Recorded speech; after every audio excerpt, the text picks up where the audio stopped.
Alikho elishona lingenazo ezalwe mkela ke nazi ezihamba phambili namuhla. Idle ngokuqina eyokulwisana nabo kufika. Kungenelele ujutshwe isilo enkampanini enezinkinga kanti kubhungwe ngolwezidingo emzinyathi. Izindaba ze1KZN TV zifundelo siyabonga wakaduma nina bezulu elidume esandlwane siyakhuleka. Inyunyana yabasebenzi bakahulumeni iMawusa ngokubambisana ke nezinye izinhlangano okuhlanganisa iMarch and March, Operation Dudula kanye namaqembu ezepolitiki babambe ukukhulela ngoqo wemashi enkabeni yedolobha uMgungundlovu elwisana nabo kufika kuleli. Le mashi ke beyisenkabeni yedolobha emgaqweni ulanga libalele yayophelela ke eCity Hall. Amalungu omphakathi ahlanganyele ndawonye kwimashi engukhukhulela ngoqo ebihlelwe inyunyana yabasebenzi iMawusa yokwethula isikhalo ngabantu bokufika kuleli abagcwele idolobha. Le nyunyana izwakalisa ukukhathazeka ngokwanda kwesibalo sabantu bokufika kuleli kanjalo nesitolo enkabeni yedolobha. Bashiye baphume baphele kule masipala ngoba ekugcineni badayisela abantwana ama-drugs and baphinda futhi bathathe imisebenzi yabantu baqashwe ngendlela engafanele ngabe baqashwa ngayo. So siMawusa sizolekelela ukuthi abantu bokufika mabaphume ngokuthula kulo masipala lona ukuze kwazi ukuthi kuvuleleke amathuba omsebenzi nokungcola ke kwedolobha kubangwa yiko ukugcwala kwawo labantu bokufika abagcwele kulo lonke idolobha ngoba abaningi babo njengoba belana siyazi ukuthi abanawo ama-qualifications abasebenzi bagcwele umgaqo asazi ukuthi baphila ngani nje. Le nyunyana beyihambisana nezinhlangano ezahlukene okuhlanganisa neMarch and March nayo ehambe ezwini lokuthi bakhathele abantu bokufika asebegcwele leli dolobha. Ngokubona kwethu izitolo eziningi ivaliwe namhlanje, so ukukhombisa kona ngokusobala ukuthi labantu baphethe yonke indawo. We've seen it in Durban, we've seen it in East London. So la esifika khona ukukhombisa ngokusobala ukuthi bona abaphethe ngoba izitolo eziningi zivaliwe. So ngiyacabanga ukuthi njengoba sizo hand over memorandum sizowenza sure ukuthi umasipala okanye amaphoyisa nawo immigration basebenza ngokuyilokho ngoba egcineni lento esizoyenza la into ekumele ngabe yenziwe yibona. Egcineni umphakathi usuthi enough is enough and niyazi abantu mase bekhathele bayakwazi ukuyithathela umthetho ngezandla. Kanjalo nenhlangano Operation Dudula izwakalise ukuyeseka kakhulu le mashi njengoba nabo bengahambisani nokwanda kwabantu bokufika kuleli. Uma ngabe sihlala sibheka imandate yeMawusa nangendlela abafuna ukushintsha lwenzeke ngayo especially kuleli dolobha laseMaritzburg elingcolile lingcoliswe abantu bokufika. Sase sathi ngoba we are sharing imandate eyodwa sase sathi asike sifike sizoba supporter sisho futhi ngazwi linye lokuthi uhulumeni umasipala ama-officials wonke kumele athathe umthetho ngoba sesabona ukuthi izwe lonakele and kunamalo. Okuqaphelekile ngenkathi iqhubeka le mashi izitolo zabokufika bezivaliwe enkabeni yedolobha kanti lezi bezivuliwe bezivaliswa ngenkaningi. Le mashi ihambe ngomgwaqo langalibalele yaze yophuthulwa ehholo ledolobha nokuyilapho bethule khona uhlo lwezikhalo. Izindabeni ze1KZN TV bikuthi abantu maphumulo eMgungundlovu. Umphathi wenkampani iStenoch Bridge uClinton McMaster unxusa abasebenzi ukuthi babebekezelele ezinkingeni ababhekene nazo zongenzi kahle kwenkampani okugcina kuphazamisa izindlela zokusebenza nokuholelwa kwabo. uMcMaster usho lokhu njengoba ke namuhla amaZulu Royal Chancellor inkosi uZondi kade ke hambele kule nkampani ukuyozwa izinkinga lenkampani ebhekene nazo kanye ke nabasebenzi. Emva kwesiteleka sabasebenzi esesidonse cishe isikhathi esingaphezulu kwezinyanga ezimbili, abasebenzi befuna ukuqashwa ngokusemthethweni kanye nokunye. Namuhla udaba labo lungenelelwe ihhovisi likaShansela wamaZulu inkosi Malusi Zondi nala achazele khona ngesimo inkampani esabhekene nazo kongenzi kahle kwezimali wanxusa ubekezelelana. uStenberg usibhalele wabhalela omdala and said they are having serious concerns with inkampani nezinto ezenzakalayo kwi-growth. This company is competing with other numerous regions including other countries as well. cargo, as we speak currently, some of the cargo is not coming direct here, it's going through Mozambique. And that directly threatens job opportunities here in KwaZulu-Natal. Ongumphathi wenkampani uthi sanzima isimo ngokuthi bengaqasha labasebenzi ngokugcwele kodwa abasho ukuthi ngeke kwenzeke. We are doing everything in our power as management, as business leaders, to ensure stability, ensuring that there's longevity in the jobs for you and our fellow other colleagues that are not here today. In these difficult times, we need to be standing united as one, not separated or divided by other factions and other people driving their own agendas. We would love to stand here and say we can employ everybody permanently. It's physically not possible. You've seen the volumes in Warehouse 1, metals and minerals. You've seen the empty sheds in fertilizer. You've seen the impact that we've got on the SAPI and the volumes that we've got. These difficult times will come to an end. There will be a greater time. Uzondi ngokuthunywa yisilo uthi abasazimisele ngokubona abantu bephelelwa imisebenzi kunalokho bafisa isifundazwe KwaZulu-Natal sithuthuke. Balinganisela ku-691 abasebenzi abaqashwe ile nkampani kanti abanye babasebenzi bebengakabuyeli emsebenzini. Nje isilo samabandla si-concerned ngento eyodwa engifuna ukuthi siyiqonde sonke.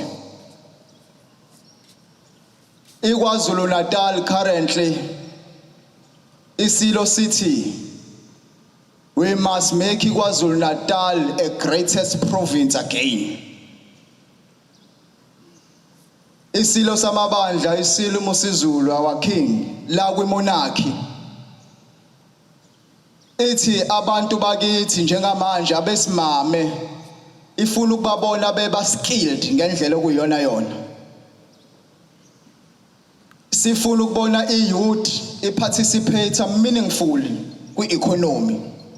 Labasebenzi basebenza ngemikhiqizo yephepha kanye nokunye. Kudebokho Sibisi wezindaba ze1 KZN TV ku-Channel 261 ngise-Rosberg eThekwini.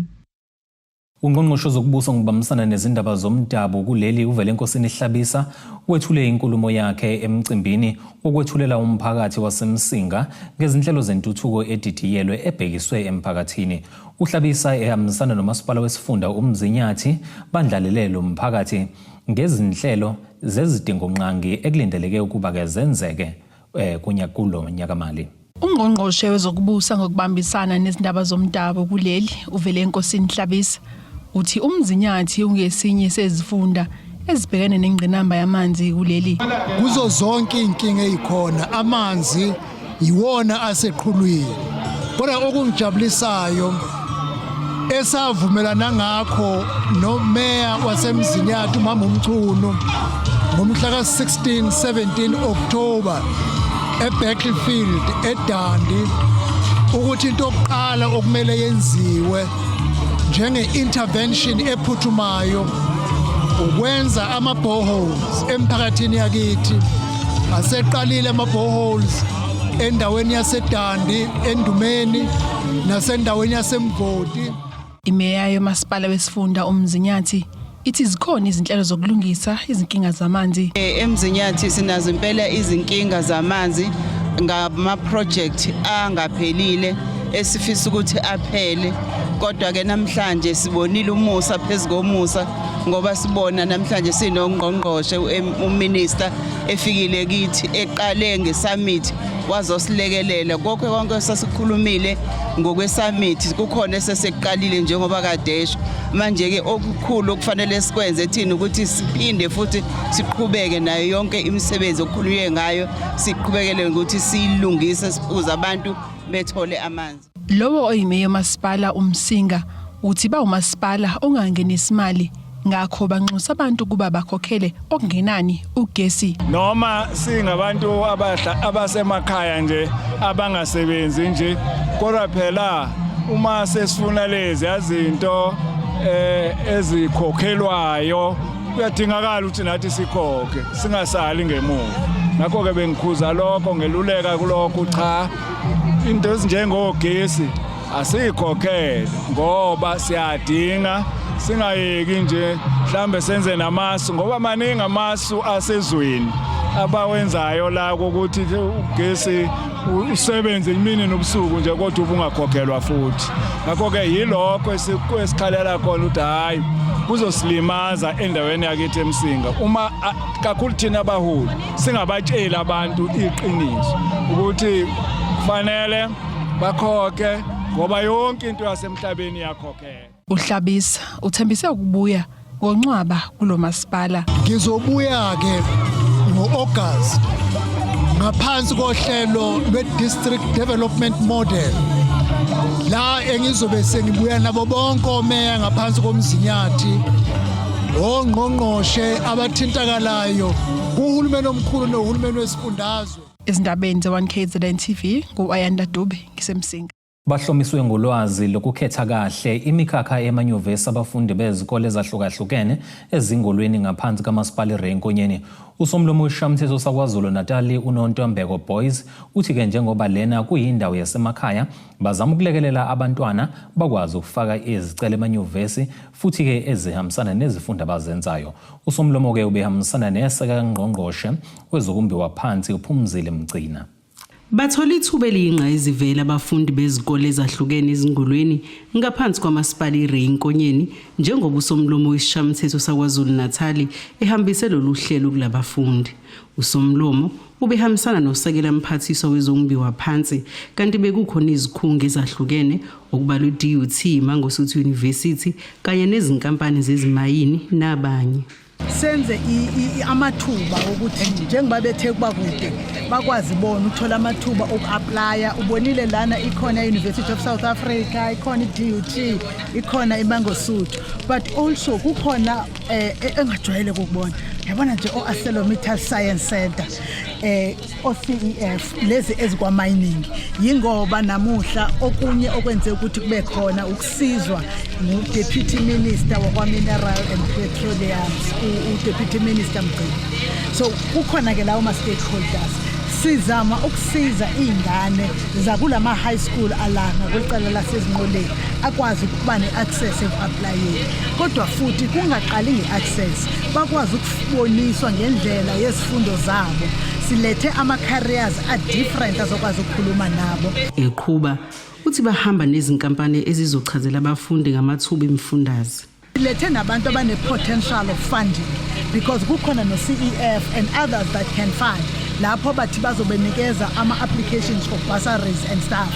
Ama-university senzela ukuthi ngoba sekuvulekile isikhathi soku-apply bathi laba bafundi ne-trick bakwazi ukungena ba-applye. Uthi lolu hlelo bafisa ukuthi luqhubeke ukuze izingane zasemakhaya zikwazi ukuvuleleka kumathuba okuthola imfundaze. Sifisa ukuthi iqhubeke ukuze indawo yasezinqoleni nendawo yaseRenkonyeni bakwazi abantwana basemaphandleni ukukwazi uku-accessa ama-bursaries, ba-accesse ama-universities kakhulukazi ngoba kuthina ukude ukuyosondela eindaweni zamadolobha amakhulu. Ungqongqoshe wezongumbiwa phansi uyala abafundi ngendlela yokuziphatha kanye nokukhetha kahle kwimikhakha. Angithi siyazi ukuthi if uzibandakanya ucansi olungaphephile uzokhulelwa uphinde ugule ube affected nge-HIV and AIDS, ama-STIs, then uyagula-ke manje unengane uyagula. But as a country I think we are doing very well ukufundisa, even numbers aya ngokwehla because people now they understand, but inini ekumele nibe ama-champions alokho. Yini emelelele honest ngiyazi bafika esikoleni bezofundisa kodwa yini ekumele balekelele emakhaya ukuqinisekisa ukuthi you are promoting a lifestyle health. Benza imedicine ngiyayithanda, so ngithande kakhulu lapha ko-nursing because bona ngakwazi ukuthi wenze nursing ngaqhubezela medicine. Into engifunde nakhona ukuthi kumele uthande isikole yabo ube nama-goals nokuthi nakhona futhi kwenzeka kanjani ungena kanjani kwi-nursing. Nalapha kwi-mining kwama-MQA ngifundile nakhona kabanzi nge-mining. Lo mbiko beniwethulelwa uZamando Sicele wezindaba ze1KZN TV ngisezingolweni. Ake sihlabene nalike futhi sihlangabeza futhi nezinye masibuya.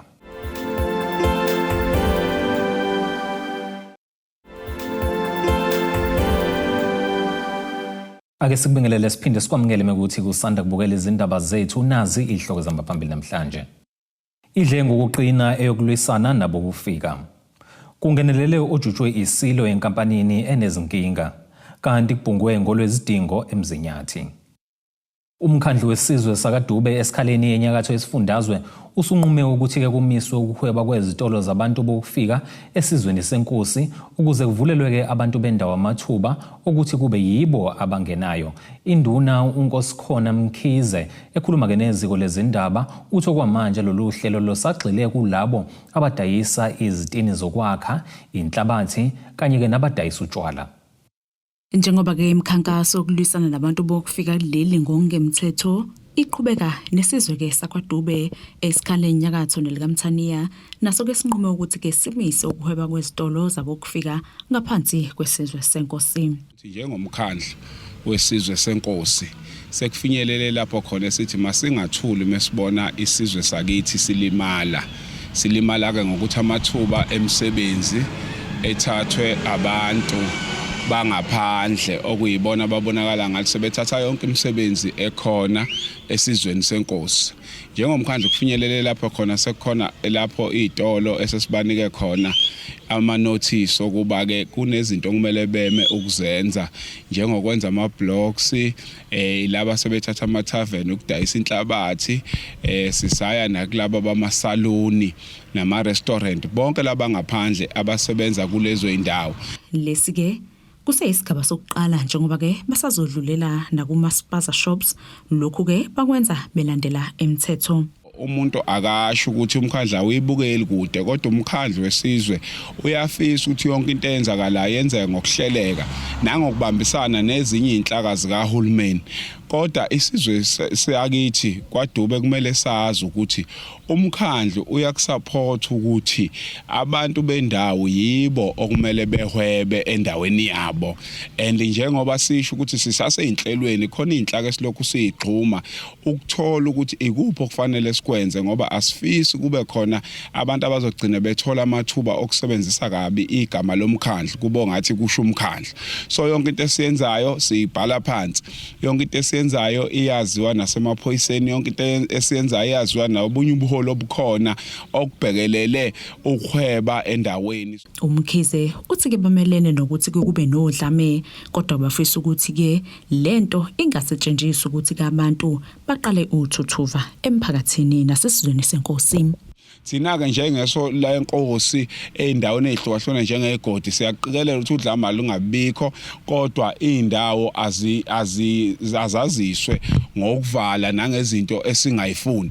So siyacela ke umphakathi uyiphathe kahle kodwa thina singasengxenyeni yomphakathi ukuba umphakathi akube wena ohwebayo eindaweni lapho ohweba khona abantu bangaphandle ngoba njengoba behweba umnotho wethu uyalimala. And siyafisa ukuthi nabantu izinto bengayithatheli phezulu zikhona inhlaka ezinye sisayithintile eingaphezulu ukuthi azize zizosilekelela abantu bazobona nje izitolo swayingena sihambe sichecka yonke leyo nto. Omunye umthetho ke oshayiwe emkhandlweni nenkosi yesizwe yaze yathi impela uyaphasiswa ilo othi ke asekho isitolo esivumelekile ukwakhiwa kwaDube somuntu wangaphandle. Estabeni ze1 KZN TV ngekusamgatho Nqulunga kisesikhaleni. Umndeni wakampanza kanye namalungu omphakathi eGingindlovu uhole imashi enokuthula uzwakalisa izikhalazo zawo kwabomthetho ukhalaza ke ngokuthi ke selokhu kwadlwengula kwabulawa indodakazi yawo ngoMeyi ngonyaka ke owedlule akukaze kuboshwe umuntu. Uxolile Mpanza wayineminyaka eyi18 watholakala edlwenguliwe eseshonile emobeni eduze nasekhaya lakhe. Lo mndeni ke uthi ufuna ukubona ke kwenza ubulungiswa. Umndeni wakaMpanza eNqutshini eGingindlovu ukhala ngokuthi lokwadle ngolokabulawa indodakazi yawo ngonyaka wedlule akukaze ke kuboshwe umuntu kepha komsolwa ebeke aziwa. Xolile Mpanza wayeneminyaka eyi18 kwatholakala isidumbu sakhe silahliwe emobeni edlunguliwe eduzana nasekhaya kubo ngonyaka wedlule. Uyise kaMofi uMuzi Mpanza uthi akucaki ukuthi kungani umsolo engavalelwe ejele. Siwumphakathi sinomndeni siyakhala ngokuthi umthetho awufuna ukuthatha indima yawo ubopho umbulalo since kwashona ingane ngo2025 ngoMeyi kuze kube manje akaze kuboshwe umuntu. So sinaleyo nkinga leyo sike sasathi sobuze eGingindlovu police station sathola ukuthi lapha epolice station hayi basithethe icala selikusikhawini basikhomba le nale abafuna ukubopha umuntu ngoba uyaziwa umuntu la endaweni umuntu owenze lento lena asazi mhlawumbe basifeyila ngoba umfana lo kubo kunephoyisa thina makithi awekho amaphoyisa asazi ukuthi kwenzakalani sikhaliswa yilokho sibona ngathi sesiyasukuma akunamuntu ofuna ukusisiza futhi uthi basola ukuthi njengoba kumsole ezalwa induna yendawo isola sizathu esenza ukuba ke ngingaboshwa kodwa induna iyona ingane yayo esolwayo ukuthi iyona ebuya yabulala ingane manje yikho ke kunjena nje ubona kunjena nje ngathi akunabantu abasisizayo abantu bayesaba phela abantu basaba ukuphumela phambili yabo basaba amazondo enduna nayo yonke into ayikazize yona nasekhaya ukuthi izosho ukuthi eyibafowethu ngibona ngathi ingane yami kuthi iyona esolwayo unina kaMufi uthi ke lesi simo siyamhlukumeza ngiyahlukumezeka ngoba kuyize kube namhlanje mina umbulali wengane amangaze ngimthole kuthiwa ukhona emphakathini naye ukhona nje uhleli emphakathini uyaphila nakubo kwenduna bayamasu uyindodana yenduna okubuhlungu ke ukuthi mina ngaya ngoyibuza induna ngoba leli udaba sendokho enduswa kaningi ngifonelwa mina abantu bentshela bembuza ukuthi umbulali wengane yami ngiyamazi ngithi mina cha angimazi bebuza ukuthi awumazi kanjani bemfonela ngo private nami ngithi mina ngimazi bengitshela igama lomfana yena umsolo shuthi ngokuzwa kwami inhliziyo ibuhlungu ngahamba nezingane zasekhaya ngoyiconfront induna ngayibuza mangimbuza ubaba omsolwa ngafike ngambuza nje inhliziyo yami isibuhlungu ngambuza baba omsolwa ngathi ngizokuthiwa ingane yakhe yenza ukuthi nengane yami yini wena ungakwenza ubulungiswa ngoba wathi wena noma uba uzotholakala ekaba ingane mezotholakala izobulawa wathi yena asixoxe lento igama lisho wathi asixoxeni kahle lento kusho ubaba omsolwa akazange azaphike lutho amalungu omphakathi anxusa amaphoyisa ukuba ke abophe umsolwa amaphoyisa asiboni isigxathe elihlathayo ukuthi uqhubakalani ingane ilimi yafa kabuhlungu kangaka ukuthi baseshe umbulali etholakala umbulali ilokho nje okusenzesa lapha sizoseka mina ngizoseka umndeni kaNtuli ngoba ngumakhelwane ngaphandle ingane yathola ngaphandle ngaseduze kwasekhaya kwangakwami ilokho okubuhlungu ngoba manje akusho lutho ukuthi bayasesha batholani kanjani lento yenzeke ngenyanga ophelile uze kube manje asisile kabi ngokuzolwe emgwaqeni kodwa sifuna ukulungiswa Imeya yomasipala wesifunda amajuba uThembelihle Mthembu uveze ukuthi ziyaqhubeka izinhlelo zokuqinisekisa ukuthi ukuhanjiswa kwamanzi emphakathini akuphazamiseki. UMthembu uthi baphezulu kohlelo lokushintsha amapayipi amanzi amadala ango-asbestos befakeke awesimanje. Imeya yomasipala wesifunda amajuba uThembelihle Mthembu uthi banazo izinhlelo zokubhekana nengqalasizinda yamanzi njengoba benalo uhlelo lokushintsha amapayipi amadala bafake amasha. Isimo sethu asisibi kakhulu umsakazi elikenzeka ke qhuma amapayipi thokuthi ngalesikhathi igcwele abantu kunezivakasha amanzi awasatholakala sibileke izimo enjalo emajuba sinohlelo lokushintsha wonke ama-asbestos pipe siwa replace sifaka amapayipi lawa angeke asaqhuma njalo i-asbestos ihlupha ukuthi uma ike yaqhuma wayiphesha namhlanje la ngakusasa iqhuma kwenye indawo sinohlelo lokuwa replacer kuze sikwazi ukuthi esihlale sinomanzi emphakathini yabangithi nangokuthi manginama holiday ekhathi ebusy siyasibe ne contingency plan la siyasiplane khona ukuthi masibhekane nezimo ezinje zokuphazamiseka kwamanzi siphuma kanjani. Ngicabanga ukuthi konke lokho bekukhona inhlelo njengalezo akukho okukhulu umuntu akuzwile nanokuthi sinama follow up meeting eindaweni la kuhlupha khona amanzi kakhulu njengoSkobareni every week siyahlala nomphakathi noma nekomiti la qoqa umphakathi ukuthi sibonisane ukuthi siphuma kanjani enkingeni zamanzi. Umthembu uthi likhona uhlelo alisungula lokulwa namapayipi amanzi avuzayo nalapho benxusa khona umphakathi kuba ubike uma kukhona inkinga. Ina program umsakazi engayisungula ebuzwa ngokuthi war on water leaks and dry taps program. Siyasiqhuzele futhi abantu ukuthi besenze ilo i-hotline yethu ukubika ukuvuza kwamanzi ngoba siluza imali eningi ngokuvuza amanzi ama-leaks siluza imali around about 6 million sokubalekile ukuthi ngaso sonke isikhathi umphathi mawubona la ukuvuza khona ureport esiphuthume siyovala ukuze singalahlekelwa amanzi amaningi okumele ngabe emphakathini. Kanti uphinde wakuveza ukuthi ngesikhathi sama-holiday ephasika bayiqhubele imikhankaso yabo yokuqwashisa abantu kuba bacophelele emgwaqweni. Ngizokhumbula msazi ukuthi ngolwesine olandulela iphasika saba nomkhankaso la esasinama law enforcement khona siqwashisa sinama awareness la esasiqwashisa khona abantu bakithi ukuthi bephephe emgwaqweni bengaphuzi beshayele bamukele nezivakashi izizoyiphephile. Sibonile ke ama law enforcement esebenza during the Easter holidays la abantu abaningi begcina bephambana nomthetho baboshwa balala bebaliwe. Sasikwenzile okungangamandla njengeyiphathi imandla ukuthi sibaxwayisa abantu bakithi ukuthi bejabulele ngasemakhaya. Okunye kusijabulisa umsakazo ukuthi eyivakashi zethu iphatheke kahle, akukho okuthusa esikuzwile, beziningi amasonto ebuthene la eMajuba noma eNyukhasela, amabhizinisi ahambe kahle, ama-B&B begcwele, nosomabhizinisi bethu abancane bakwazile ukuhlomula ngalesikhathi se-Easter season. Ezindabeni zon KZN TV ku Ayanda Dube ngiseNyukhasela. Ake siphinde futhi sithi shelele ezitolo. Siyabuya ke nengosi yezomnotho, ezemidlalo kanjalo nesimo sezulu.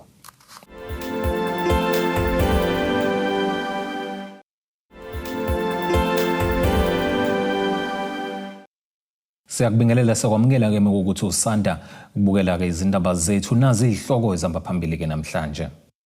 Idle ngokuqina eyokulwisana nabo bufika. Kungenelele ojutshwe isilo yenkampanini enezinkinga. Kanti kubhungwe ngolwezidingo eMzinyathi. Ake singene sijule ngosinya zomnotho. Irandi lakulelisi liu-16.43 maliqhathaniswa nedola laseMelika, libe u-22.07 maliqhathaniswa nopondo waseBrithani, liphinde libe u-19.21 maliqhathaniswa ne-euro lase-Europe. Igolide ke lona lingo-$4,756, 12 cents i-ounce, kuthi ke uwoyela ongahluziwe ube u-$95.92 umphongolo. Ake sikubhekele ngosini ezemidlalo.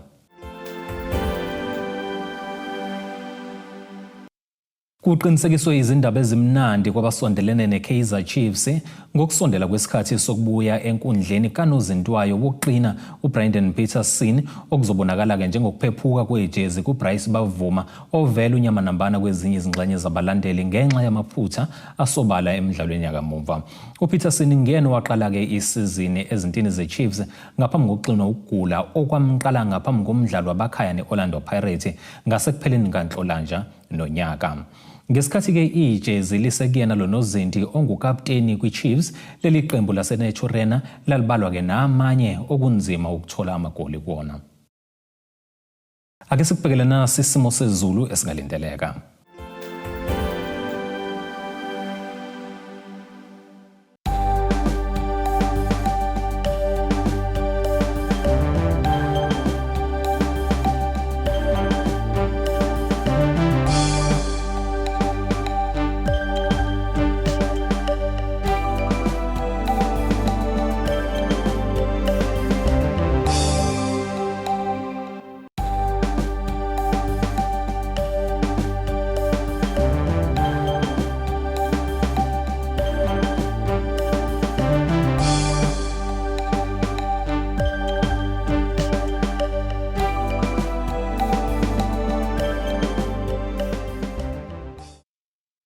Zulu omnyamondlela zimhlophe ziyaguqa bese kuphathele zona namhlanje sihlangabeze futhi noma kanjani kusasa ngesikhathi esifanayo. Abethuli bethu bezindaba baxhaswe iThulis Bayview Bridal. Ungabashayela kulezi zinombolo ezivelile.